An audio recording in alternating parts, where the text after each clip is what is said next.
It seems like you have a very, very busy spooky season coming up, and I am here for it.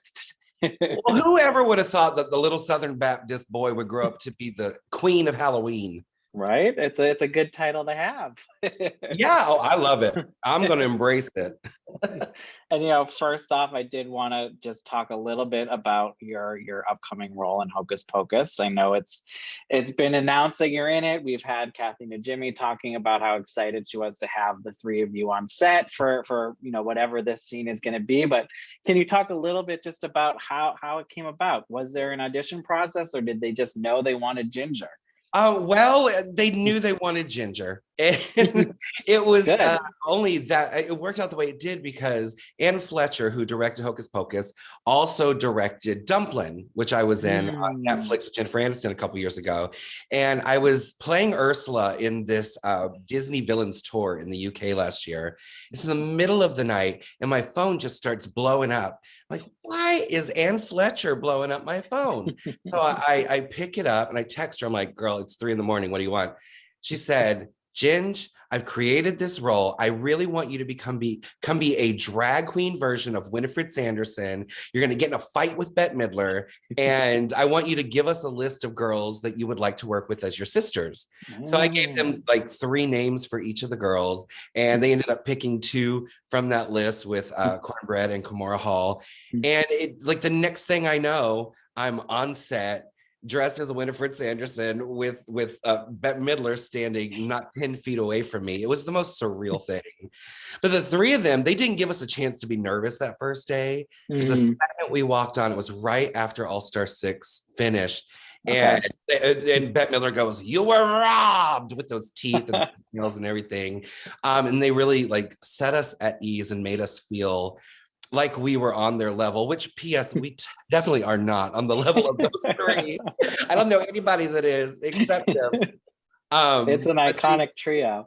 Yeah, absolutely. And they made us feel just as iconic. And you could tell that they had not only appreciation for what we do as drag artists, but who we were on RuPaul's Drag Race. You could tell they Mhm. really like dove deep.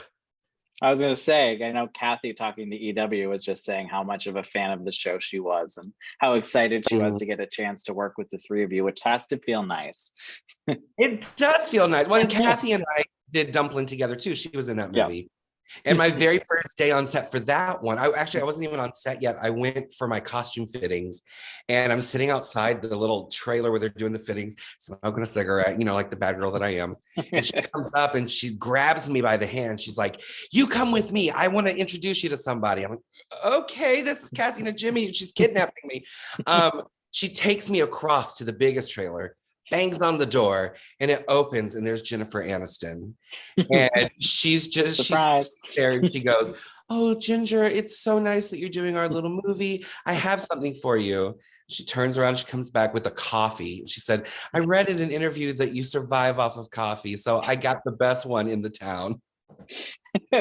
Thank you. I know. I was like, y'all keep treating me like this as much as you want. Right?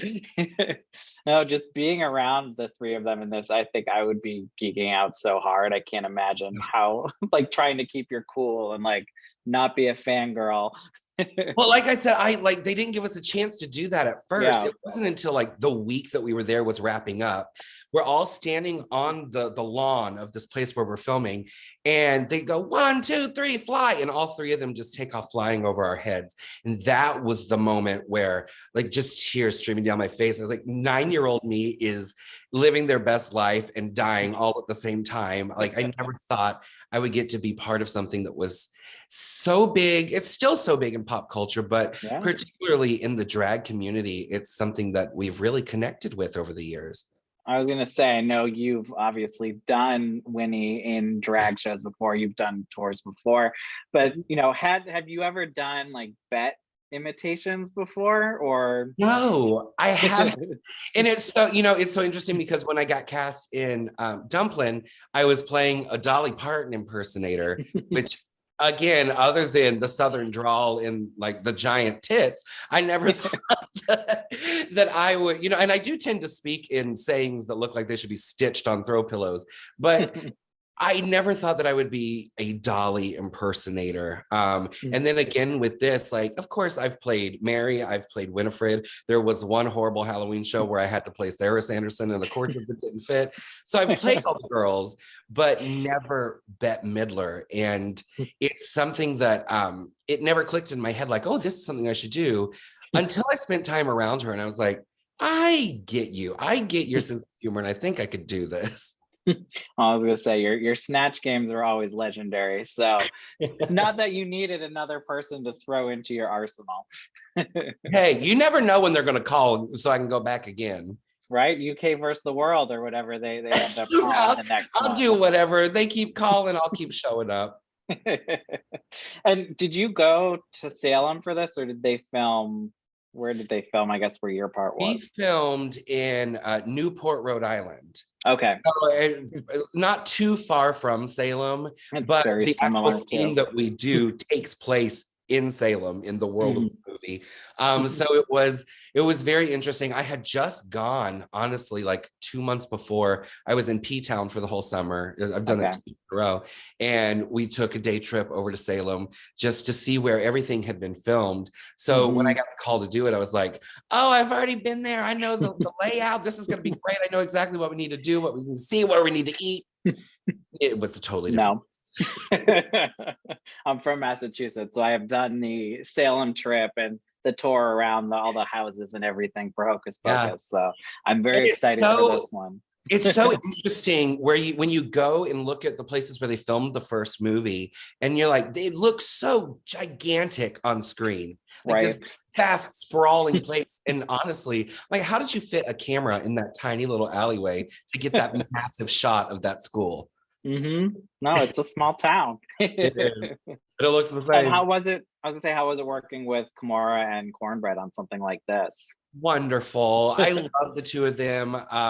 Kimora, I had never had the chance to really meet before we started filming. I just knew how gorgeous she was. And really, like, when you're thinking about a drag version of Sarah Sanderson, like, you want to find somebody that really kind of grasps how beautiful she is, but also how wicked and kind of vapid. And I was like, oh my God, Kimora Hall would be perfect for this. And then my first day meeting her in the hotel, she's just starting like to fangirl over me. And I'm like, we're on the same show, Mary, like, we're doing it. And she said, you don't understand. And sometimes I forget. It's been almost a decade since I like first stepped into the workroom. So a lot of these girls that are coming through in the newer seasons, we are like the legends to them. And it's nice to be reminded that you do have that kind of impact on people, you know? So that was lovely. And then Cornbread and I had gotten a chance to work together. I have a cooking show with Jiggly called Wigs in a Blanket, and it's on Out TV. And our big season finale this past season was a drag brunch. And Cornbread was the first time I got to meet her. She came along and she's part of it. And she's so funny. She's just so naturally funny and so beautiful too. It drives me crazy a little bit. All three of you are. You're sweet. And obviously, clearly you love this movie. You also have a cover of I Put a Spell on You coming out.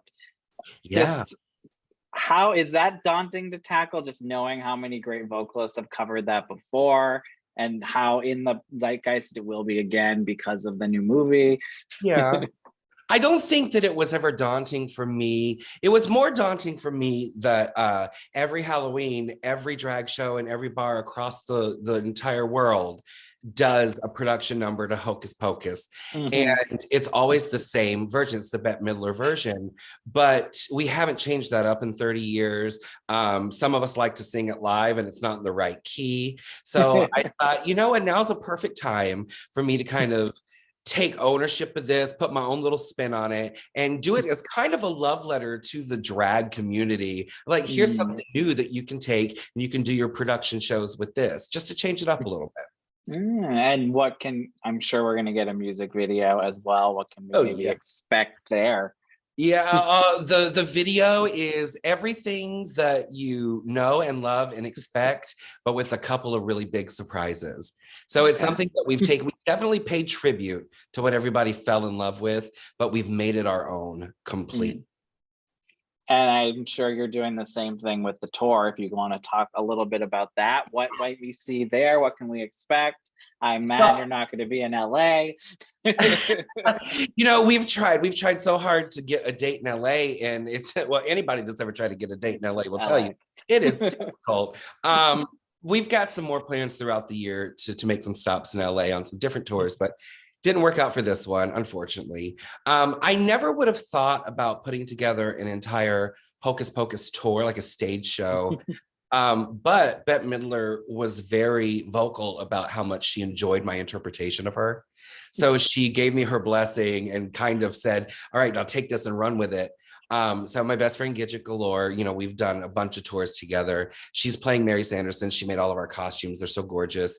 And we've got one of our good friends, Mr. and Miss Adrian, who plays Sophia in our Golden Girls show that we do. Yep. We were like, you know what, let's put it together. So it's got the pieces from the first movie that everybody knows and loves, pieces from the second movie that I know are going to become iconic, but it's a wholly original story. It's an hour-long stage show with a new story with a lot of great moments. A lot of songs. I will be keeping an eye out for video. If you've ever wanted to know what the Sanderson sisters sound like while they sing WAP, this is your chance. I have. And you did touch on this a little bit, but obviously you've done Drag Race, you've done All Stars twice. We keep getting all these new shows, UK versus the World. We've had, the new version of the Celebrity Drag Race. Which I'm so glad they finally unveiled Danny Franzese, because I kept getting tagged, which is funny because I knew it was Danny because Danny's one of my really good friends. I'm just looking at it going, Mary, that is definitely Danny Franzese. But everybody kept tagging me week after week. Are you sure this isn't you? They're painting her like you. That's why. I am 3 feet shorter than she is. I didn't mean to cut you off. I just thought that no, that's funny because I definitely noticed that too. Just the way that they painted her was very ginger, I think. Yeah, which I was very flattered. But would you, I guess, what other shows maybe would you still want to pop up on? You kind of said all of them, so. Oh my God, I'll do anything, honestly. I love being a part of Drag Race. I love the brand. I love the people that run it. It's been a part of my life for almost a full decade at this point. So it's hard to remember a time where Drag Race wasn't like this overarching factor in my story. The one good thing about not winning is that I can always go back again. Well, and even there, once you win, you could come back for all winners. Exactly. So the cycle continues. As long as there is stretch fabric to be had, I will show up.